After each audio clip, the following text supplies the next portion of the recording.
think about if you're going to take on more debt to buy another investment property, what does that do to your financial goals? How much years does that add on to the plan of paying off your home? It's still going to add time. Because remember, even if you're earning rental income, as interest rates go higher and the more negative you are, that means that it's not helping you pay the loan off faster unless you sell that investment property. Because there's only two ways of extracting the growth. One of them is to borrow the money and the other one is to sell. Welcome to the Debt to Financial Freedom podcast. I'm your host, Victor Lagos, and the founder of Lagos Financial. I've been in the finance and lending industry for 16 years, and I've personally made financial mistakes and learned from them. I started this podcast to share stories and lessons on my own journey and to share insights that may help others on their journey. And I interview people that I've connected with that share the same values and mission to help others create financial freedom. Welcome to the Debt to Financial Freedom podcast. I am your host, Victor Lagos. I'm also the founder of Lagos Financial, a residential and commercial finance brokerage. So today's episode's a little bit different. I'm doing it solo. I usually have either a guest on that I interview, I ask questions, or I get interviewed. So as many of you have been listening to the podcast, you know that I have had the Financial Freedom series where I was interviewed and basically asked questions and answered questions around finance and commercial investing. So today's a bit different because I'm on my own here and I don't actually have a script and I don't have a plan. I just want to be able to share things that are relevant and also experiential. Because, I started the podcast to be able to share insights and be able to share real life experiences with people that they can relate to, so they can make more informed decisions for their own life on their journey to financial freedom. But financial freedom, that term has been used so much, and I guess it's a bit different to everyone in terms of what it actually means. And for me personally, I'm not financially free. I'm on the journey to be financially free, but I'm not there yet because I still have bills to pay. I have a mortgage and I have expenses. So therefore, I need to have enough income to be able to cover those expenses. And my definition of financial freedom is to not have to trade my time to come up with that income. So to have assets that generate enough income to pay those expenses, whether I work or don't work. I could technically be traveling, I could be sleeping, I could do whatever I want to do, and my costs are covered. That's the idea of financial freedom to me. But that is a journey. You're not going to get there overnight because income producing assets, specifically property, it usually comes with loans, right? It's leveraged. And with the current interest rate, so at the moment it is May 2024, and interest rates are over 6%. That's with big banks. They can go up to 7, 8, even 10% or 12% if it's private lending. So rates are, relatively high. So even with rental income, once you account for all the expenses, all the outgoing costs, even on commercial property, if you're borrowing everything to cover the deposit and the actual purchase price itself, then it's going to be negative cash flow. And that's really what I wanted to talk about today. I wanted to share my experience because on one of my probably the first couple episodes, I touched on a property that I bought through a buyer's agent, and that property was located in Adelaide. And that property did really well. And to be honest, it was a property that I probably should have kept it would have made sense to hold on to long term, because it was only 30 minutes from Adelaide City. It had a 6.8% gross yield, and it was relatively low maintenance. There were some repairs that we had to cover, but overall it was pretty self-sufficient. It would have just done its thing, and over time would have grown more and more. But towards the end of last year, my wife and I had a discussion, and it actually made more sense to sell that property rather than keep it long term. And that's because the interest rates went up and the interest expense went up. And because I own and operate a business, the majority of the income that the business is earning is covering its costs, right? Hiring more staff, systems, consultants, etc. Right? Especially in the first couple of years of business, there's a lot more money needs to be invested into that business in order to grow it and to turn it into an asset where I don't, have to trade my time for anymore, which is exactly what the whole idea of financial freedom is. But it's not there yet. And I was pulling money out of the business in order to cover the negative cash flow of the property that we bought in Adelaide. So it didn't make sense to keep doing that. So we sort of had a conversation with the property manager, and we just wanted to understand, is there any demand for that property? And if so, what do we think it would sell for? Turns out that area was, pretty sought after, and not many properties were being sold in that suburb. And because they weren't being sold, what it did was it pushed the prices upward, because there was more owner-occupiers wanting to live there. And a property had recently sold in the exact same suburb for $700,000. And keep in mind that we bought the property for $510,000 in August 2022. And so November 2023, we ended up selling it off market. So without listing it, we went through a selling agent, and we were able to get 652, I believe, or 651 possibly. So that's 150,000 thereabouts, 140 something thousand above what we paid for it. Obviously, we had to pay stamp duty, we had to pay mortgage insurance, and other costs. So it's not all profit, but that helped us because now I don't have the liability anymore. And I was able to then focus my attention on growing my business without worry, because now more of the money is coming through the business and not needing to extract it to cover that negative cash flow or that shortfall. So that then put me in a better position to be able to hire staff and grow the broking business, Lagos Financial.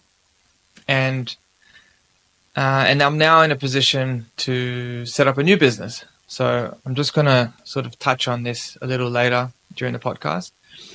And I just want to finalize on this point right now. But the truth is, I didn't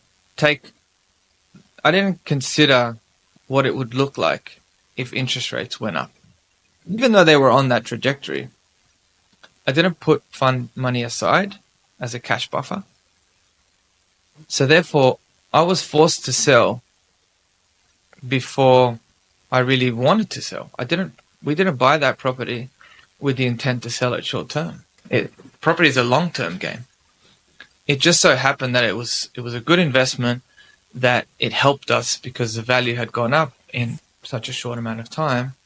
But imagine it hadn't gone up and it was less than what we bought it for, or there was a market crash, or there was a bust, and or a downturn, different wording.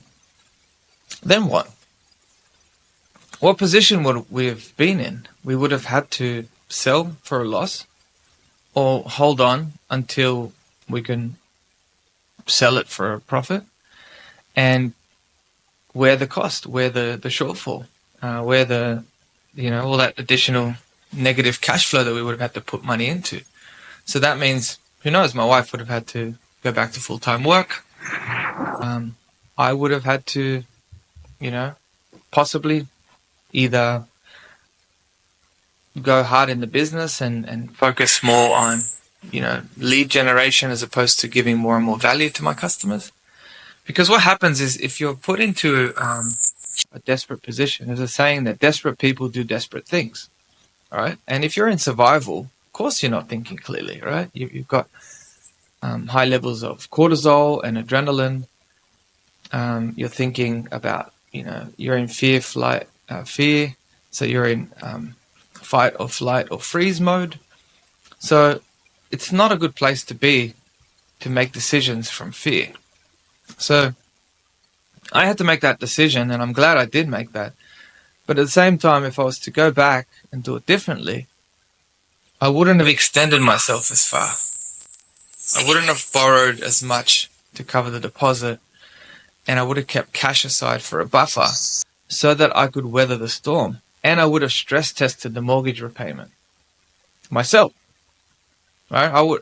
Banks will do a 3% stress test, but I got to do it too, right? And they'll shade the rent. They'll shade 20% off the top, sometimes 10%, to account for vacancies, and then they'll deduct the cost. So they're doing the test. Why shouldn't we do it for ourselves? And I didn't do that.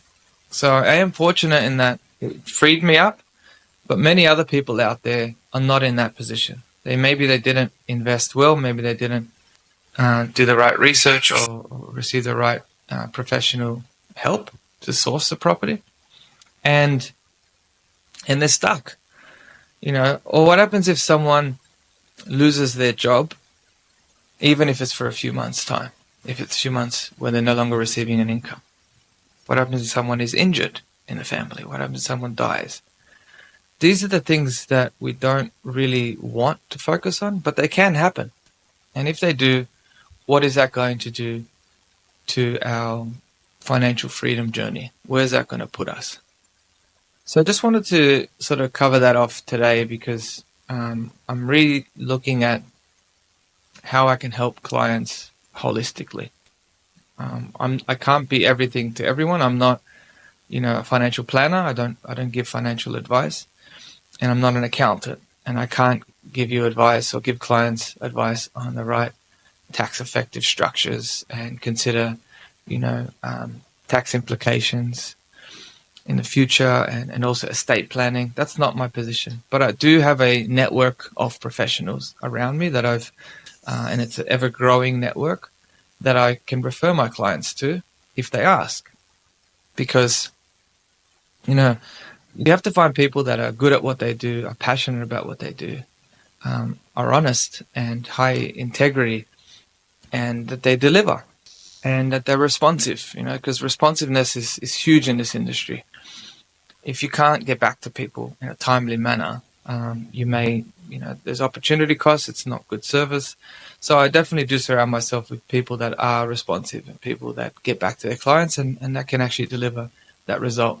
So that's also something that I focus on in growing the business, is having the right professionals around me to be able to deliver that service to clients. And yeah, so I guess today's episode was really more about talking about the riskier parts and how to reduce those risks and how to plan ahead. So a couple of the services that I'm offering clients at the moment, which I think is a very valuable service and an important one that more and more professionals should be able to offer, specifically brokers, is a strategy to repay down your home loan debt. Because as a broker, we get paid a commission, right? We introduce business to banks, right? We send the paperwork on behalf of those banks, on behalf of the clients, and then the banks pay us an upfront commission and they pay us a trailing commission. So it's an ongoing, it's a small percentage, and it's paid monthly. And therefore, a lot of brokers, in a sense, are incentivized to get people to borrow more because they get paid more. But in my view, if that's your strategy to get people to borrow more and pay more, so in order to receive more, then you don't really have a mechanism to do right by your clients. You're leaving room to do wrong by them and to focus on yourself and have more interest to serve yourself than interest to serve others. And so therefore, if you focus on serving others, like actually strategy to repay down your home loan debt and increase your wealth, then you're doing right by the customer. They're getting a better, they're being put in a better position from your assistance, and therefore they're not going to want to go anywhere else, and they're going to refer their friends and their family. So it's actually a better approach. So that's why I want to be able to help clients to pay off their home loans. And how do we do that? It's having the conversations and having strategic alliances with people that are better at certain things that I'm not as good at. So for example, I've partnered with a company called Mortgage Escape Australia, and that's going well so far. And all it is not all it is, what it is, it's a spreadsheet that's been created to help clients understand the power of an offset account. Because banks don't teach you how to use an offset account. They'll never teach you how to use multiple offsets. They charge you an annual fee or a monthly fee in order to have an offset, and maybe they'll give you a better discount on the loan itself. But they're not going to teach you how to actually use it to pay back your debt. So the strategic alliance that I have, he'll sit down with my clients, and I'll be there present as well on a video call. He's built a spreadsheet over the last 20 years that basically shows our clients, the benefit of an offset and how much if you put, work out what your expenses are, what's left, use that leftover amount, put it into an offset, have a separate offset account to cover your bills. So that way you don't overspend and only spend what you need to, and you have that in an offset that you have, full visibility of, and everything else goes into another offset, which is accumulating. And interest accrues daily, and it's charged on the anniversary date of each month. So by having those funds put aside every single month, or you can do it on a weekly or fortnightly basis, because that will reduce the loan term, it will reduce the interest every month. You get to actually see this visually and understand that instead of paying the loan off in, say, 30 years, you can potentially pay it off in 15 years or 20 years, depending on how much you're able to put aside or how much you're able to offset. Another strategy that people are aware of is you can put money into your offset account, say it's for a business. If you own a business and you have excess capital that you don't need to use, you can put that money into your offset, get the benefit of reducing your interest on your home loan and actually paying it off faster. And then before the end of the financial year, put the money back into the business. So it's not a loan to the director. It's temporary. You're taking it out and then you put it back in, and it balances out. But during that time, you've actually reduced your interest on your home loan, you haven't put it directly into the loan, because therefore it's essentially, paying off the loan and then reborrowing, and it's more complicated. It's just sitting in an offset account. That's now reducing your interest and significantly reducing the loan term. We had a scenario yesterday with one of my clients who's buying a property in the eastern suburbs, and he asked the question of what it would look like if he put $300K into the offset account from his business and then put the money back into the business before the end of the financial year. Just by doing that, instead of paying the loan off in 30 years, it was going to be paid off in 15 years. And then we started to account for other things like going on holidays, right? $10,000 a year. If you incorporate these different changes that you know are going to happen, then you can see visually how long it will take you to pay it off and have a plan to stick to. So that's why this is an important service, to help clients to do that. And then on the property investment side of things, this is where we need to also think about if you're going to take on more debt to buy another investment property, what does that do to your financial goals? How much years does that add on to the plan of paying off your home? It's still going to add time, because remember, even if you're earning rental income, as interest rates go higher and the more negative you are, that means that it's not helping you pay the loan off faster unless you sell that investment property. Because there's only two ways of extracting the growth. One of them is to borrow the money, and the other one is to sell. Selling it means you obviously use that cash to pay off your home, but then you no longer have the exposure to the market. So you've basically got out of the market on that particular investment property. So you're no longer getting growth, and you're no longer potentially outpriced. You can't even go back into that particular area. But then if you borrow the equity, your debt is increasing. So you're paying more interest. Yes, it's potentially tax deductible if it's against your own name, or deductible against the entity that you buy it in. But it's still more debt. And unless you've got some debt repayment strategy, which is either using your after-tax dollars or selling the asset or assets, properties, or inheritance, the rental income is not going to pay the loan off on its own. And that's something we need to consider, and we need to look ahead and say, what implications does that? What are the implications on taking on more and more debt? And what does it look like when you incorporate tax deductibility, when you incorporate expenses and changes to your circumstances? I talked about earlier $10,000 for a holiday. What about when you grow your family? All right, there's more children. Children are an additional cost. Schooling, private schooling, university, family holidays. And what about the time when your partner or you take time off work? You might take a year off or 2 years off, or work part-time for a period of time. All of that has an impact to your goals and how quickly you can get to that financial freedom position.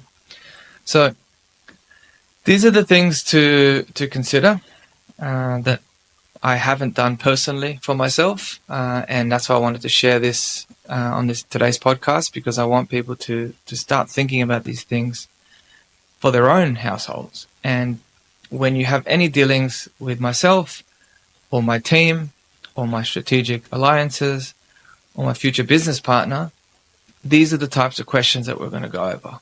These are the structures and strategies that we need to come up with together to prepare. You're better off having money put aside in case something goes wrong than having no money and something goes wrong, right? That's obviously what you're trying to protect yourself. Because while you're accumulating that buffer, you can set up a loan structure.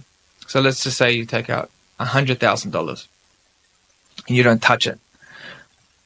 That's equity, right? You're borrowing that money from the bank. It's your money, but you're borrowing it.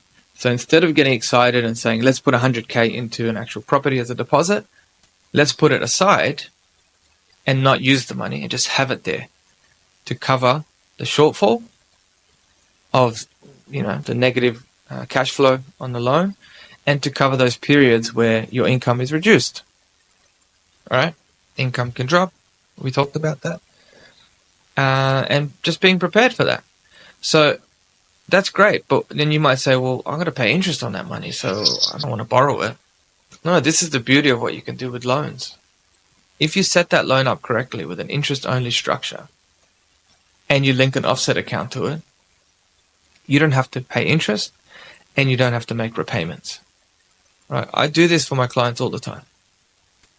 And we do it for our clients because Lagos Financial, I'm no longer the main point of contact. I have hired more staff, and I have a client growth manager. Many of you might be in touch with her very soon. Her name is Shelley, and I will have her on the podcast very soon, and we're going to sort of go in and share some of her experience as a professional experience on guiding our clients moving forward, because she does have that care, that empathy, and professional experience to guide our clients strategically.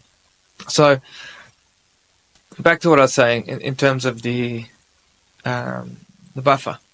So if the buffer's aside, it's put in an offset account. You don't have to make any repayments. You don't have to pay any interest until you use the money. You use the money, but if you pay that money back, again, you're back to where you were in terms of not paying any repayments, not paying any interest. And it's interest only. So that's the structure that we want to be able to set up, and also have the conversations about what are the changes that you anticipate in the coming years. And have those conversations and the structures around paying off your home and using the offset account against your PPR, your principal place of residence. And then if you're wanting to invest and buy another property, we want to see how that's going to affect that goal. So we put in the price, we put in the yield, and more importantly, we understand what does the finance look like, because property is a game of finance. So I just want to leave you with where to next. I'm partnering with, I'm setting up a new business, and that business is called Propeller. And my business partner, I'm not going to announce who that is yet. He's also mortgage broking business. Always had a mortgage broking business. He still has it, owns it, operates it.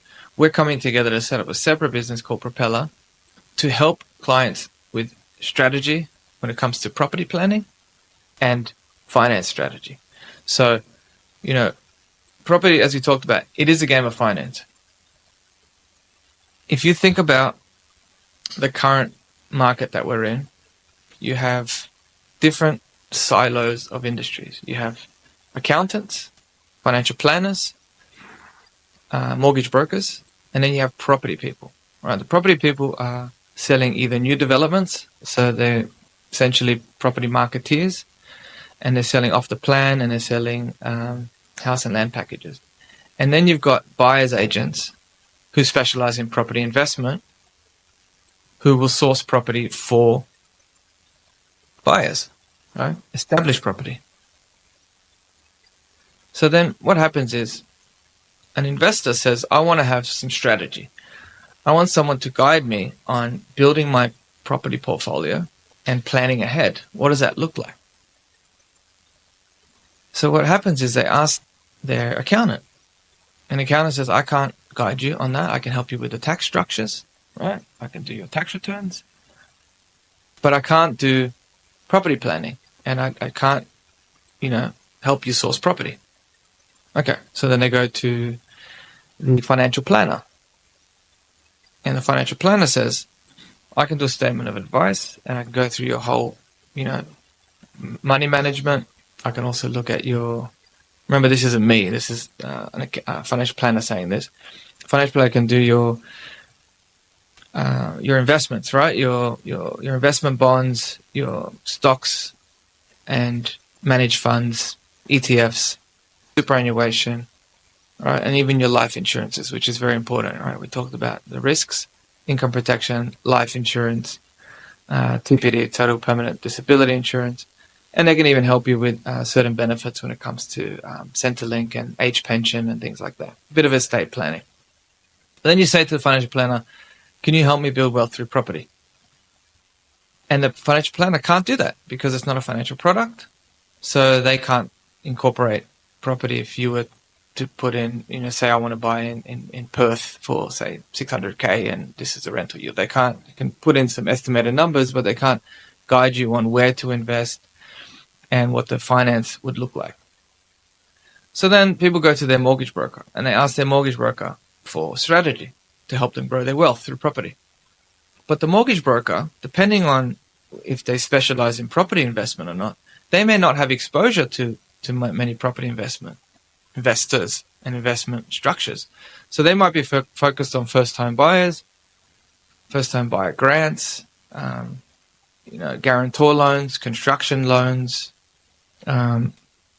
first-time deposit schemes, and also just refinances, getting people better interest rates by switching banks. So there's quite a lot already there that a broker has to cover. So to also ask them and expect them to understand strategy to grow your wealth, it's a big ask. And then who's left? Buyer's agents and the property marketeers, or some, I'd like to call them property spruikers. But their incentive is to get paid, right? Yes, some of them are genuine and they want to help, the market is skewed where they're getting paid ridiculous amounts of money for them, right? And a percentage many times. And, I know there are good buyer's agents. I deal with some of them, but unfortunately the industry is structured in a way where they're giving strategy to clients to build their wealth, but they're incentivized by either building in the commission into the price of the property and not disclosing how much that is. And, you're buying new and you're essentially buying in an area that has more supply and maybe less demand initially, but really prices grow because of the scarcity aspect, right? The land growth. Land is scarce, so there's less supply, more demand, it pushes prices up. So established makes more sense in many occasions in order to get sustained growth.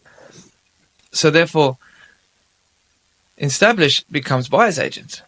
But then many buyer's agents will charge a percentage the same way as selling agent does. A selling agent is getting incentivized to get the highest price for the seller because the seller is trying to get, the vendor is trying to get a highest price. So therefore they get paid a percentage to negotiate the highest possible price.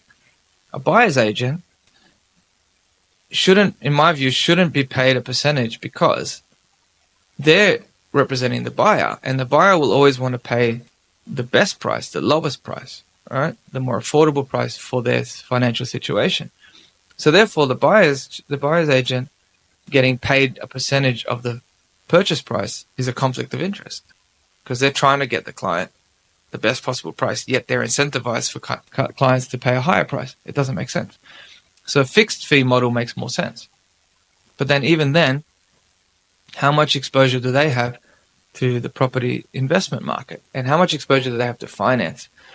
If they don't understand finance and they're reliant on the broker, and the broker doesn't understand property investment, and when I'm talking about property investment, it's not just accessing equity, right? It's borrowing in trusts, it's borrowing in companies, it's understanding property share arrangements.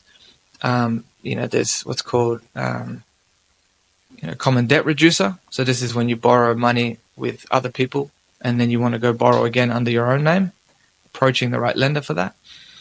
There is commercial, right?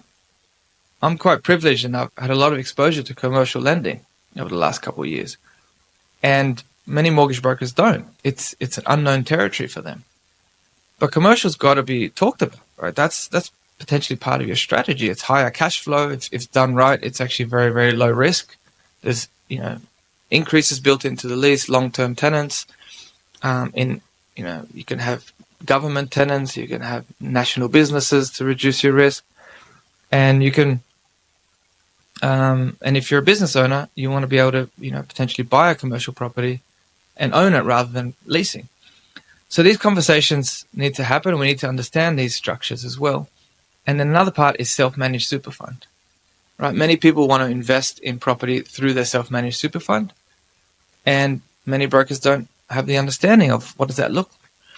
So this new business model is really wrapped around strategy and property planning. It's not about broking. So that, full disclosure, this business will be referring clients to Lagos Financial as the chosen broker, but it is not the priority.